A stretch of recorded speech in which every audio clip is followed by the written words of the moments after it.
Do not be surprised if PJ Duke comes in next season and starts right away as a true freshman.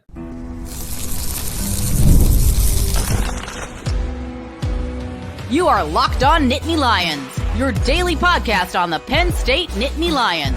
Part of the Locked On Podcast Network, your team every day. You are locked on to Penn State Wrestling and the Nittany Lion Wrestling Club. As always, thank you so much for checking out another edition of Locked On Nittany Lions, the #1 Penn State sports podcast out there. My name is Seyko, and I am your host of the show, credentialed media member for both Penn State football and Penn State wrestling, going into year 4 with Locked On, talking about the World Team Trials.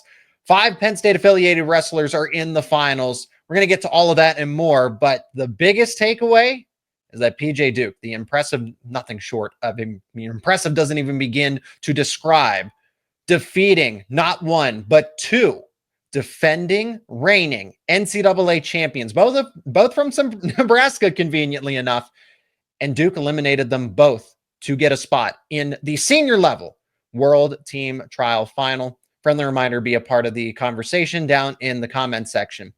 So with that being said, Duke can absolutely come in right away next season and start in this Penn State lineup. Well, where would he go?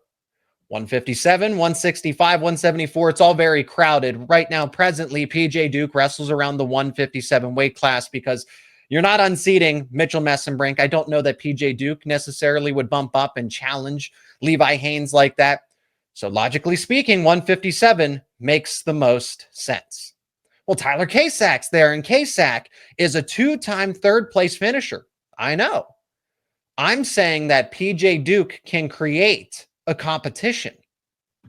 That Duke isn't Masanosuke Ono, Marcus Blaze, both of them as true freshmen. The same thing can be said for them, but it makes a little more sense, or at least more people would agree with that. That 133, 141, well, you can envision both Ono and Blaze taking over those spots, whether it's because you don't think Braden Davis is up to the task or because 141 is wide open, obviously, with Beau Bartlett graduating. And we'll talk about Beau Bartlett here in this conversation as well, because he didn't have the best Friday afternoon, losing to Bo Bassett. We'll talk about that why later. PJ Duke is in that same category. Tyler Kasak is elite. I have no doubt in my mind that he's a national title contender, but after PJ Duke did what he just did, proved that he is also a national title contender. And you don't just accidentally defeat 2 reigning NCAA champions, right? At the senior level, when being on the world team is on the line. So this wasn't some sort of scrimmage or anything like that, right? I don't need to preface it that way. Everybody knows what's at stake here. But for Duke to do that, just winning, he just won a U20 US Open title. So he's waiting at the U20 World Team Trials that will happen at the end of May if he wants to take that qualification. But now what's on the line is a potential spot at Final X at the senior level. And to do that, he's had to go through 2 wrestlers that have in fact won an NCAA title. This isn't me trying to come down on Tyler Kasak, because Kasak, as a true freshman, wrestled all the way back through consolations, won 7 matches in a row. And frankly, if it wasn't for not the greatest match against, go figure, Marcus Blaze's older brother, Joey Blaze, I think Kasak would have been well on his way to winning a title at 157. He didn't, but that's the margin of error in the postseason. I'm here to argue that do not sleep on PJ Duke. Do not sleep on PJ Duke coming in right away, and don't just assume that he's going to take a red shirt. He's going to develop and just be that next. He's going to take a back seat to all of this. No, not at Penn State. He is coming in with the intention to do whatever he can to crack the starting lineup. Could he redshirt at the end of the day? Tyler Kasak wins a wrestle off. Yeah. Kasak has been in the mat room for a longer time. He's been training at Penn State for a longer time. He's been wrestling Folkstyle at the collegiate level for a longer time. So you very well might argue that he has a better advantage. But it's not to say that Duke isn't unprepared. I get it. It's freestyle. It's the World Team Trials. It's a freestyle. It's different from Folkstyle. It's a different type of competition. But Duke, again, even if it is freestyle, it's still wrestling. And it's at the senior level. And I think this reaction is completely justified. because Antrell Taylor, who Tyler Kasak defeated, he actually pinned Antrell Taylor at the Big Ten tournament. So they have that common opponent. But it's to go one step further and defeat Ridge Lovett on top of that. Because I think in terms of the eye test, we don't know. They scrap on a day-to-day basis. They practice on a day-to-day basis. But I could argue that Ridge Lovett, per the eye test, is a better wrestler than Antrell Taylor. They were close. But somebody that is just finishing up their high school career is a 4-time New York State champion. And then you bump up to the senior level.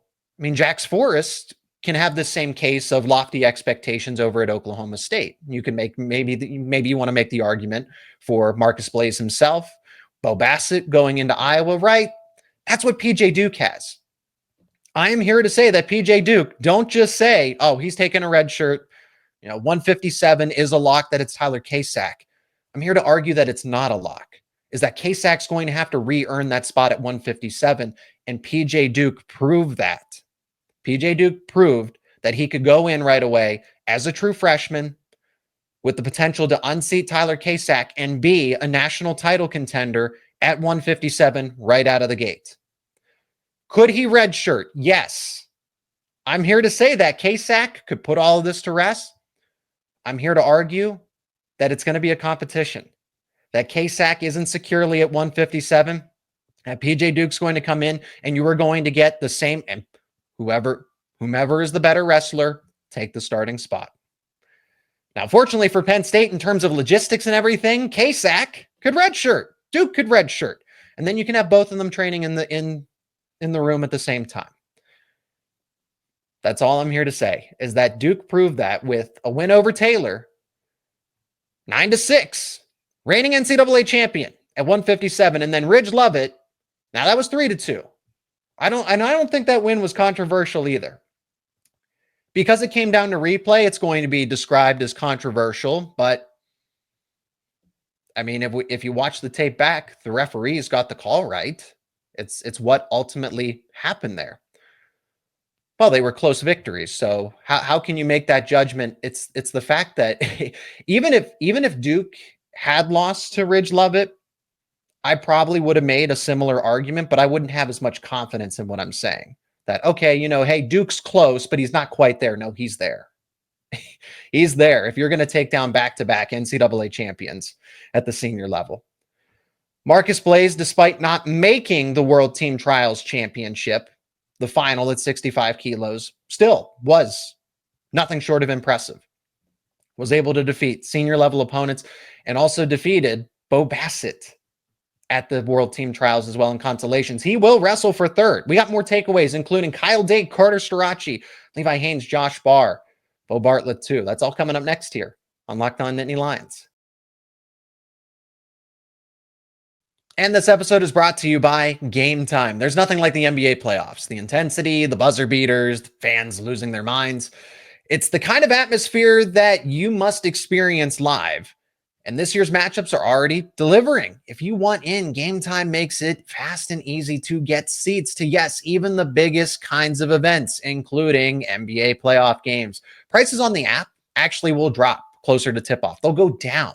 And with those killer last-minute deals, panoramic seat views, and no surprise fees, Gametime is a total game changer. Now, I've used Gametime for myself to get tickets to sporting events, but sporting events aren't the only thing that Gametime has to offer. Concerts, comedy, theater, you name it. And it's those panoramic seat views that are a game changer. You get to go into the app, you get to see, or on the website, and you get to go see what your point of view would be, especially if you haven't been to an arena for the first time. So you kind of get that peace of mind. But then on top of that, no surprise fees at checkout. And so you're going to pay what the price is up front. Take the guesswork out of buying tickets with Gametime. Download the Gametime app, create an account, use promo code LOCKEDONCollege for $20 off your first purchase. Terms apply. Again, create an account, redeem code LOCKEDONCollege. That is code LOCKEDONCollege for $20 off. Download Gametime today. Last minute tickets, lowest price, guaranteed. Let's talk about Marcus Blaze as well. And Carter Starocci versus Kyle Dake, Nittany Lion Wrestling Club member versus NLWC member in the 86 kilo final for a chance to wrestle Zahid Valencia at Final X.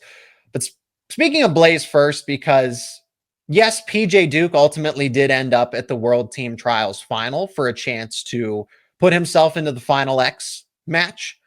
Blaze did not have a bad weekend just because he didn't make it as far. He's going to wrestle for third. Blaze ended up losing to Jesse Mendez 4-1.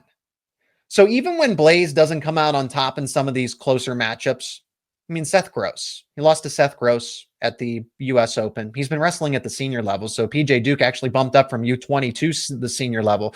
But Blaze has been wrestling and competing at the senior level for quite some time. Not to say that Duke hasn't. I'm just saying in this present moment here in 2025, Blaze has logged a few more matches here at the senior level. So a close loss to Seth Gross, a close loss to Jesse Mendez. Of all the wrestlers, right? That's what's going to leave, that's what's going to leave Blaze's resume a little blank in this case. But to go toe to toe with the likes of Jesse Mendez right now, when you aren't even on campus, same thing, Seth Gross, veteran in the sport at Freestyle, that's very telling. Also had a come from behind victory against Carter Young of the Cowboy RTC, defeated Aiden Valencia, another up and coming wrestler at the next level. And then defeated Bo Bassett, a battle of number ones, depending on who you ask, right? Bo Bassett's still one of the top-ranked wrestlers. I think at this present moment, he's still number one. I could make the argument that Jax Forrest should be the number one overall wrestler since he is at Final X presently at the senior level. But Blaze, 4-point move, never looked back, was in control the entire time. So 5-1, convincing victory. And I get it. He's 1 year ahead of in terms of eligibility, ahead of Bo Bassett. But don't look at it as he's a true freshman versus Bo Bassett, who's going to be a high school senior. You do have to compare and contrast their age. They're both actually 19 years old. So yes, there is, in terms of where they are academically in eligibility, yeah, Blaze is developmentally 1 year ahead. But in terms of their age, they're actually both 19 years old. So Blaze, I know what PJ Duke did this weekend, and it doesn't come as a surprise across the board. I expected this kind of level of wrestling from Marcus Blaze, from PJ Duke. If you go back to the preview episode that I had talking about the pre-seeds, I assumed that Duke was going to win here. Overall, we'll see how he does tomorrow. We'll see how he ultimately does against Bryce Andonian. But I also expected Blaze to have a strong weekend. It would have fairly been surprising if he had knocked off Jesse Mendez, but I said the upset potential was there, and it was. The difference was 3 points. Okay? You pull off another one of those 4-point moves. You did it against Bo Bassett. It's harder to do that against Jesse Mendez. Blaze is right there in the same situation as fellow incoming freshmen.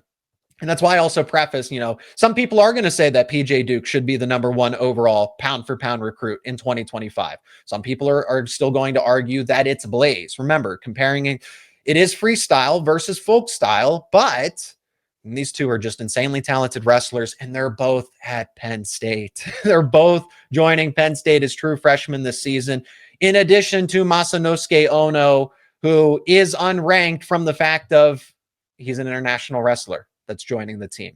He's not going to be factored into the high school recruiting rankings. So if you ask me, Penn State has 1A, 1B, and 1C in terms of the top 3 wrestling recruits pound for pound in the class of 2025.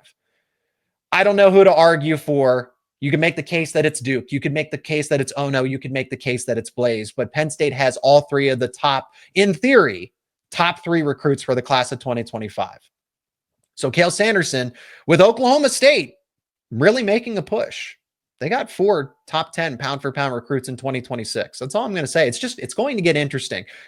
But this is all a response. Oklahoma State having this kind of response is because of what Penn State has done in 2024 with the likes of Lilladal, the Mirasola twins, right, Joe Seeley, all of those recruits from that class, and then to double up with the impact that's going to be had from the 2025 class. Okay, now somebody else has to break through, right? And that's kind of what happened here with the 2026 recruiting in regards to the Rainey twins, right? Choosing. You still have Jax Forrest and Drayshawn Ross there as those top 5, conservatively top 5 pound for pound recruits there. I do want to get back to Carter Starocci and Kyle Dake because we got to talk about Josh Barr and Levi Haines as well. So Starocci got his revenge, was able to defeat Chance Marsteller 4-2, put out a post earlier in the day saying that, hey, he's been waiting for this moment. He wasn't really, he was, in a sense, depending on how you look at it. Was he talking a little smack? Maybe, but he called his shot and he hit it. So Starocci is going to go up against Kyle Dake. I mean, and man, Kyle Dake and Parker Kakaisen. Did anybody actually get to watch that match in real time, or maybe you at least saw the replay of it? I mean, Kakaisen had, he tried to at least set the tone, and it ended up giving Kyle Dake a black eye. I'm not sure what I missed, because then Kakaisen, his eye was black and blue, and it looked like they had punched each other in the face, right in the eye. An eye for an eye, as they say, as the saying goes. But then Kyle Dake really settled in. And that's what the elite of the elite, that's what Olympic wrestlers do. Dake has settled in, because the concern is, okay, maybe bumping up 2 weight classes isn't a good idea. Dake should have settled in at 79 kilos, or maybe he stays at 74. 86, that's a massive jump. But now that Dake's gotten to go up against this elite caliber competition, he has settled in. I still think he's on a much different level than Kakaisen, and he proved that. He teched him 11-1. He teched Parker Kakaisen, who still has a very bright future and is going to be one of the better wrestlers here over the next 5 years, right? Dake, though, is still one of the best right now in this present moment. So we'll see if there's going to be a passing of the torch, if you will, from Dake to Starocci. I can't give you a read on this other than the fact that I'm going to side with the veteran here. I'm going to side with Kyle Dake in this case, now that he has settled in at 86. And he's wrestled there before, but in the present moment, right? When you're moving around weight classes, you still have to get readjusted and everything. I do think it will be interesting, though. I mean, and do I even need to say that? Dake versus Starocci, because it's a moment where we all get to be a fly on the wall for these practice sessions in the Penn State wrestling room. So Dake versus Starocci, that's your 86 kilo final. Those are the three of the 5 wrestlers that we've identified here at the final now. Between Starocci and Dake at 86, PJ Duke as an incoming true freshman at 70 kilos, up battling at the senior level. Josh Barr's the favorite at 92 kilos. You can make an argument that Levi Haines is going to be the favorite tomorrow against Dean Hamiti. They get a rematch there. So we're going to talk about those two. We're also going to talk about Beau Bartlett and what happened there with Bartlett, as he did lose to Bo Bassett. So is that a big concern? What happened? It's all coming up next here on Locked On Nittany Lions. This episode is brought to you by WayFair. The days are getting longer, the weather's warming up, and people are spending more time outside, which means it's the perfect time to refresh your outdoor space. Whether you're working with a big backyard or a small balcony, WayFair has everything you need and helps it feel more just like you. WayFair's massive selection of outdoor essentials makes it easy to transform any space into your ideal summer setup. From comfy conversation sets to sleek dining tables and outdoor decor, they've got it all, and at prices that fit your budget. And if you think that it's going to be a hassle to get furniture delivered, well, not with WayFair. Delivery is not only free, it's hassle-free, and even for bigger items.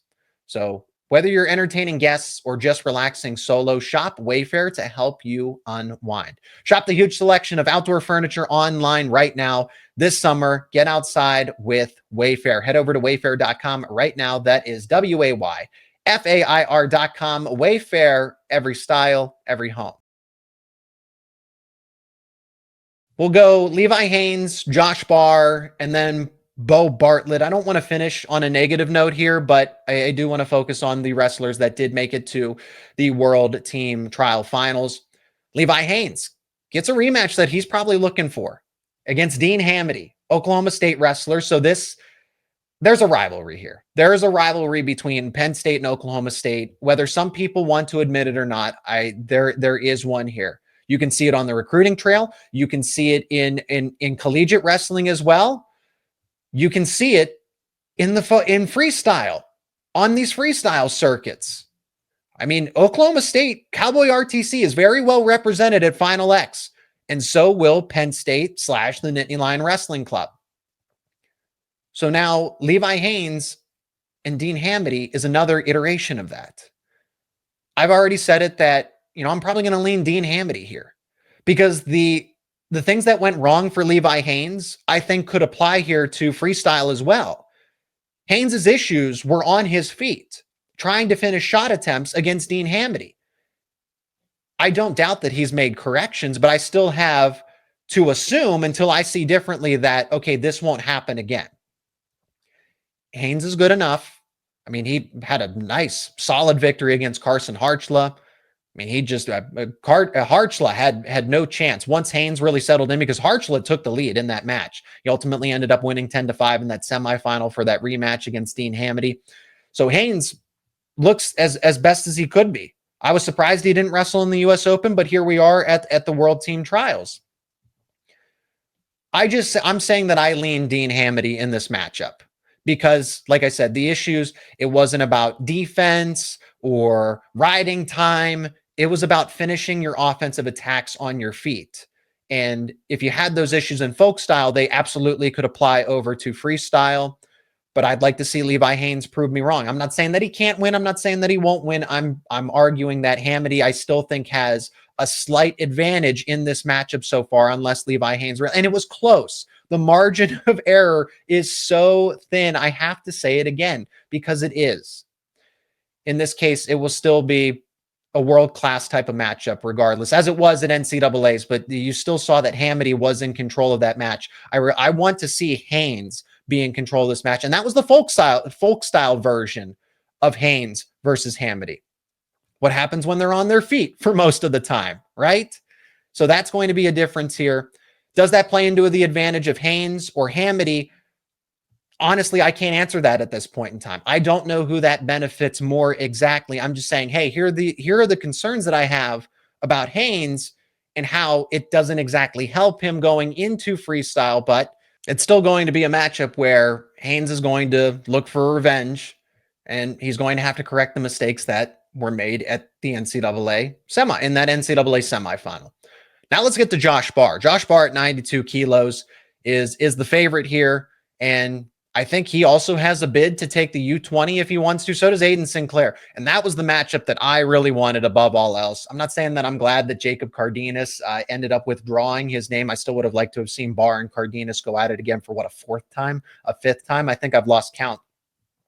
But with what Sinclair has showed throughout his time here, he is a formidable opponent. I think he's going to be a force. If he wrestles, I imagine he's going to wrestle for Missouri at 184. Maybe he wrestles at 197. I don't know. I don't know Missouri's lineup inside and out. I know that he can. I know that he can be an NCAA finals contender at either of 184, 197. Similar case here for Josh Barr, who is still, I still have the belief, again, it's not a guarantee, but I'm saying that he could, if he wanted to, make the cut back down to 184. But it absolutely makes sense for him to stay at 197. I want to incorporate the Penn State wrestling lineup impact in all of this conversation too. But Barr at 92 kilos, it does not look like this is uncomfortable for him at all. He is wrestling. I mean, it's the weight class in terms of pounds is 202. So there's another 5 pounds there that he's going, and the competition, it just seems seamless with him. And it goes a long way when you just have a gas tank that nobody else has. Nobody can match Barr's pace, his intensity for all of 6 minutes. The dude does not get tired. The only way you get him tired is if you go to ultimate tiebreaker. And even still, he proved that he's still going to have more energy than you at the end of the day. So if you're trying to outlast Barr and in a race to the finish line, Barr is going to win that every single time. You're not going to out-energize Josh Barr. So good luck if that's your plan. You say, hey, I can wear him down. I can break him down. I'll get him tired. And no, he gets you tired because Dustin Plott looked exhausted. And Barr was just able to get to his attacks so easily during the broadcast, because I thought it was interesting because they said, wow, that was a beautiful attack. And I was like, really? It looked like that Plott just fell into Josh Barr because that's what happened. It's how good Barr is with being able to still set up his attacks, but that his opponent is just so broken down that it just looks easy. It has the appeal that it is easy, even though that's not certainly the case. I'm not trying to imply that this is easy, but the way that Barr is just able to get to that point in a match, because these go quick, that turns from a close match where you're trailing to, oh, he just blitzed him.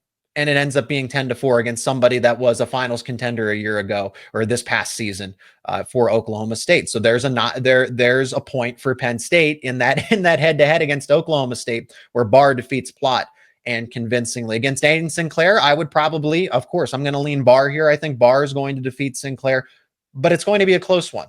I am not discounting Sinclair whatsoever, and I hope that they can wrestle it at the collegiate level as well. So we'll see. To finish on Beau Bartlett, because it's been a major discussion point here on social media. No surprise, because he did lose to a high school recruit. And I'm not trying to dismiss that. Bo Bassett is presently at this time, the number 1 ranked wrestler in the class of 2026. And Bartlett just graduated college. It wasn't a lack of talent. It wasn't a lack of skill. I didn't walk away from that match saying that, oh, Bo Bassett is so much better than Beau Bartlett. Did he win? Yes. But it was because of a stupid mistake. Once again, I don't know what the issue is here with Penn State wrestling and not having an understanding of where the scoreboard and the clock are. For the entirety of the match, and there was confusion, don't get me wrong, but it's still not an excuse. In the middle of the first period, Beau Bartlett thought he had a step-out point because it was 1-0. Are you really going to read into that and say, oh, Bo Bassett's that much better than Beau Bartlett? No, if they wrestled this match again, I imagine that Bartlett probably wins 6 out of 10 times or 7 out of 10 times. I still think Bartlett was the better wrestler at the end of the day because it looked like he got that point. But the judges ruled that he stepped out. Okay, who's communicating that? Because Bartlett was under the entire impression that he was leading for all of the match. And then with about 10, because I'm saying, why aren't you pushing the pace? Why aren't you going? You're losing. At some point, you figured that out, right? Because the referee said Bartlett point. The judges said, no, this one goes to Bassett. Okay, but that happened so much earlier in the match. That didn't happen with 60 seconds to go, and you didn't realize until about 15 or 10 seconds like it happened. That happened in the middle of the first period. So you had 3+ minutes to figure out, oh, I'm not winning. You didn't look at the scoreboard. Nick Lee and the corner. Forgive me. I forget who else was in the corner other than Nick Lee, but that is the job. It is on Beau Bartlett's corner to say, hey, you're trailing 1-0. That's your job because Bartlett's not checking the scoreboard. No, he's focused on Bo Bassett because Bassett is trying to go, and you don't have time to peek at the scoreboard. And then you realize, oh, I'm not leading. So it doesn't have to, well, Bartlett's passive, and he's passive because he's wrestling with the idea that I'm up 1-0, so I don't have to take a reckless shot and give up points when, in theory, I am winning. It's the lack of awareness. And why is this happening not once, but twice on the biggest stages? This isn't happening in a dual meet. This is happening in an NCAA final with Mitchell Messenbrink and David Carr, lest we forget. And now Beau Bartlett, Bo Bassett at the World Team Trials. Bartlett will learn from it. He ended up getting tacked 10-0 later in the day. That's not a pretty result, but I don't look at that and say that Bartlett's a fraud. No. He's a former NCAA runner-up, 2-time third-place finisher, former All-American, never lost a dual meet at Penn State. Bartlett is one of the best wrestlers you will see. But yes, there are levels to this. And Bartlett, because he's defeated Jesse Mendez in the past. And we look at Jesse Mendez as one of the better wrestlers right now in Folkstyle and in Freestyle alike. So, yeah, Bartlett's going to lose some of those matches, but he defeated Brock Hardy. Remember that. He's defeated Jesse Mendez multiple times. He'll bounce back from this. He'll learn from this. And tomorrow, the World Team Trials, the finals, go down. Saturday, and then we're going to talk about Final X too. So we get some more clarity as far as who's going to be representing the United States at the end of the day. And at the end of the day, through all of this, a lot of Penn State affiliated wrestlers. We know that much. That's going to do it for this edition of Locked On Nittany Lions. Thank you so much for checking out another edition. Really appreciate all the support. If you're an everydayer, thank you so much for checking out this episode each and every day, making us your first listen and watch. If you are new, become an everydayer. Subscribe to the YouTube channel and wherever you get your podcasts. We are part of the Locked On Podcast Network, where it is your team every day.